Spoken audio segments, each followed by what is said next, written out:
There's no peace in a man who bows to madness. No dignity in someone who calls poison wine, sips it slowly, and whispers love as it tears him apart. The modern man. He's not falling because of war, famine, or fire. No, he's being broken by a kiss, a soft voice, a smile that wraps around his spine like a serpent and convinces him to enjoy the suffocation. And the saddest part? No one cries for him, because he agreed to die quietly. Marcus Aurelius didn't beg. He ruled. He didn't chase storms to feel alive, he mastered them. And he didn't leave behind love poems or flowery advice. He left warnings. Clear, sharp, unflinching warnings. You have power over your mind, he wrote, not outside events. But today's man? He surrendered both. He let someone else, often a woman, become his storm, his trigger, his emotional god. And worse. He thinks that's what romance is. So if you're a man watching this, listen, really listen, like your future depends on it. Because it does. There are 10 behaviors no man should tolerate from a woman. Not because you're scared to lose her. Not because you're afraid of being alone. But because you refuse to lose yourself. If you let these behaviors slide, you're not a man in love, you're a man in chains. Let's begin. Number 1, mockery. You know it when it happens. The eye rolls. The sarcastic jabs. The public put-downs that she later brushes off as just jokes. The woman who can't speak of you with respect has no business speaking to you at all. Marcus said, "What injures the hive injures the bee." Translation, what hurts your image hurts your soul.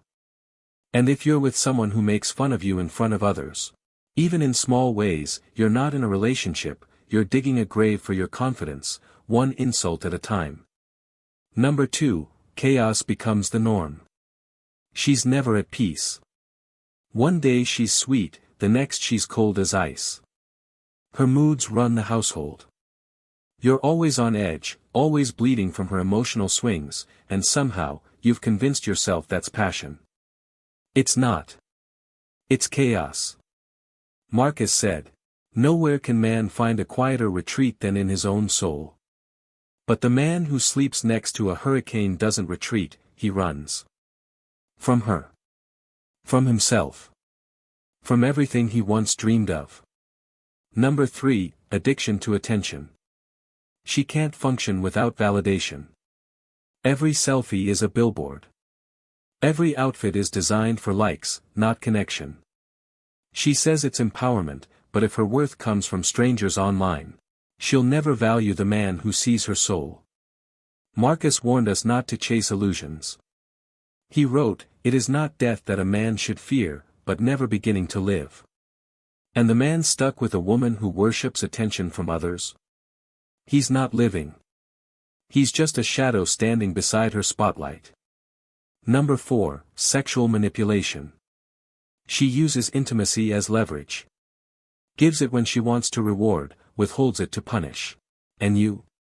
You crawl to her, hoping for warmth like a beggar at a locked door. Marcus Aurelius taught self-control, discipline, the triumph of reason over impulse. But if you're ruled by your own desire, you're not a man. You're a slave. Sex isn't the issue, her control over it is. And your submission to that control? That's the disease. Number 5, contempt for your purpose. She doesn't believe in your vision. Laughs at your goals. Interrupts your work. Dismisses your discipline. She sees no value in your mission unless it benefits her. That's not love. That's sabotage. Marcus wrote, "Waste no more time arguing what a good man should be. Be one." But how can you be that man if every step forward is mocked by the one walking beside you? If you stay with someone who tears down your purpose, one day you'll look around and realize you've built a life for her and lost yourself in the process. And let me tell you this, if even one of these signs feels familiar, this isn't just a list. It's a mirror. You're bleeding. And that's not romantic. It's not noble. It's not a sacrifice. It's self-destruction, sprayed with perfume. Marcus Aurelius was not gentle. And neither is the truth. Number 6, competition disguised as partnership. She doesn't want to walk with you. She wants to outdo you. Every win of yours makes her insecure. Her success isn't shared, it's weaponized. And little by little, you fade into the background of your own life. Marcus said, ambition means tying your well-being to what others do or say. But she's made it her mission to outperform you, not grow with you. She doesn't want a partner. She wants a mirror. And she'll only love you when you reflect her superiority. Number 7, emotional manipulation disguised as trauma. Every mistake she makes, it's because of her past. Every betrayal, every cold shoulder, every cruel word, it's always someone else's fault. She's healing. And you? You're her therapist, her emotional punching bag, her confessor. Marcus said, the best revenge is not to be like your enemy. But this isn't revenge, it's emotional corruption. She's not healing. She's hijacking your empathy. If you think loving her means fixing her, you'll be crucified by someone who never wanted to change in the first place. Number 8, entitlement with zero accountability. She expects royalty but gives the bare minimum. She demands everything, loyalty, sacrifice, time, but gives nothing back. Her gratitude, extinct. Her complaints, endless. You build, and she criticizes. You lead, and she resists.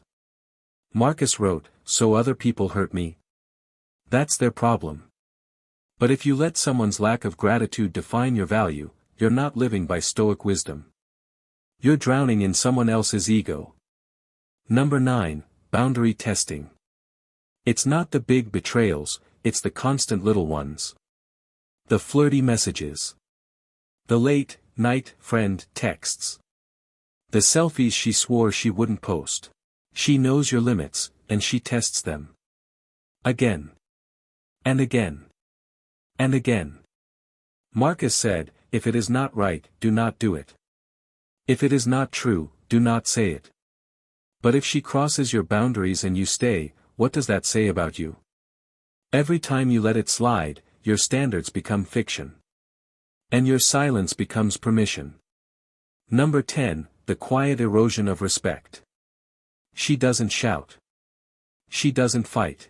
She just stops seeing you. Stops listening. Stops looking. You become background noise in the home you built with your own hands. And that's the deepest betrayal. Because a man can survive hate. But he can't survive being ignored.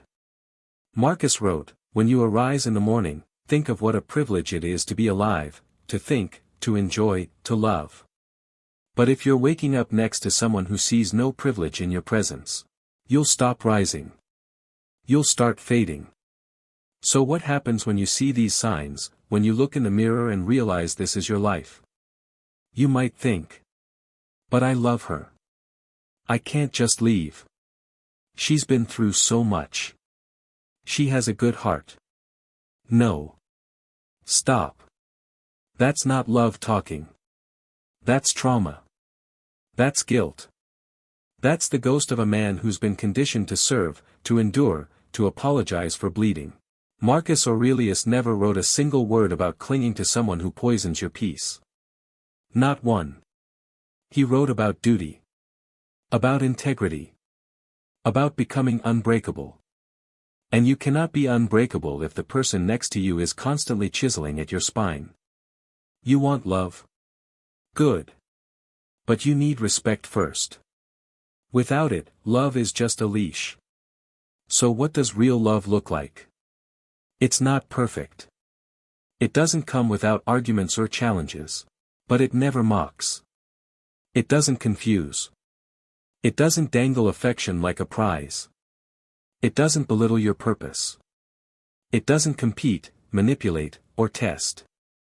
And most importantly, it doesn't demand your masculinity in exchange for momentary peace. Real love doesn't require you to shrink. It asks you to rise. But here's the catch, you can't expect that kind of woman to show up if you haven't become that kind of man. Because you can't attract peace if you're still entertaining chaos. You can't demand respect when you tolerate disrespect. And you can't claim to follow Marcus Aurelius while ignoring every principle he stood for. That means you have to become disciplined. Stoic. Unshakable. Rooted in purpose. Built for war, but driven by peace. A man who doesn't chase validation, but commands it through his actions. You don't fix a broken dynamic by arguing louder. You fix it by walking away quietly, with your dignity intact, and never looking back. Because sometimes, the greatest act of love is leaving. Not for her. For yourself. Marcus said, "Look well into thyself, there is a source of strength which will always spring up if thou wilt always look." So look. Really look. Are you the man you promised yourself you'd become? Or are you the man who keeps making excuses for why he hasn't? Because if you're still trying to fix someone who doesn't want to grow, if you're still waiting for her to finally understand your worth, if you're still thinking love means suffering, then you've already betrayed yourself. And there is no heartbreak more painful than the one you cause by staying too long in a place that demands your silence. So what now? You stop tolerating the intolerable. You stop making exceptions for what you know in your gut is unacceptable. You stop giving passes to people who wouldn't even pick you up if you fell. You remember who you are, or you build yourself until there's no room left to forget. Because if you don't, if you keep bending, keep tolerating, keep explaining yourself to someone who refuses to hear you, then one day you'll wake up and realize, you didn't lose her. You lost yourself. And that's a death Marcus Aurelius never would have accepted. So here's the truth. You didn't come this far to be broken by love. You didn't build your body, your mind, your discipline, just to become a shell of yourself in the presence of someone who doesn't even recognize your worth. That is not your story.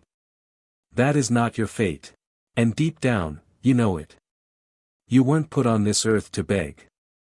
You weren't made to chase approval. You weren't designed to endure emotional chaos disguised as connection. You are a man. And not just in biology, but in spirit. That means you're supposed to protect your peace, your mission, your values, even if it costs you the woman you thought you loved. Let that sit for a moment. Because if being with her means constantly betraying yourself, then you're not in a relationship, you're in a prison. And the warden doesn't wear a uniform. She wears affection as a weapon. She uses confusion as control.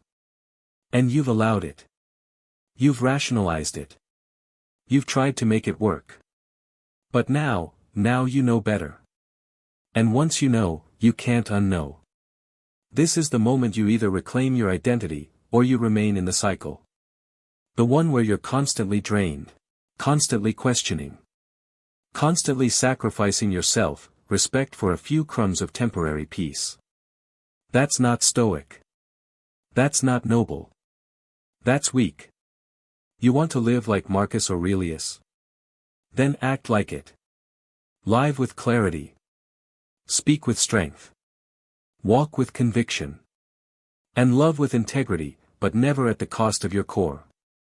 The world doesn't need more men who tolerate dysfunction just to avoid being alone. It needs men who are so secure, so disciplined, so grounded in purpose, that they walk away from anything that insults their soul.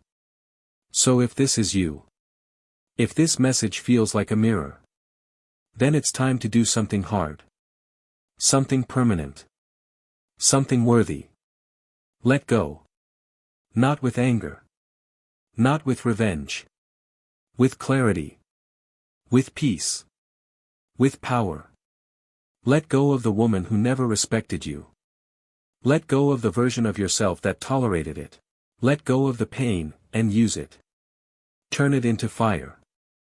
Turn it into focus. Turn it into the next chapter of your evolution. Because the goal is not just to escape a toxic relationship. The goal is to never again become the kind of man who allows it. And when you rise, when you finally take back control of your mind, your time, your energy, you won't just feel better. You'll feel free. And that is the beginning of the man you were always meant to be. If this message hit home, don't keep it to yourself. Drop a comment below and tell me what spoke to you most. Like the video so this message reaches more men who need it. And subscribe, because this is just the beginning. More fire. More truth. More clarity, coming your way. You're not alone in this. And if you stay awake, you stay untouchable.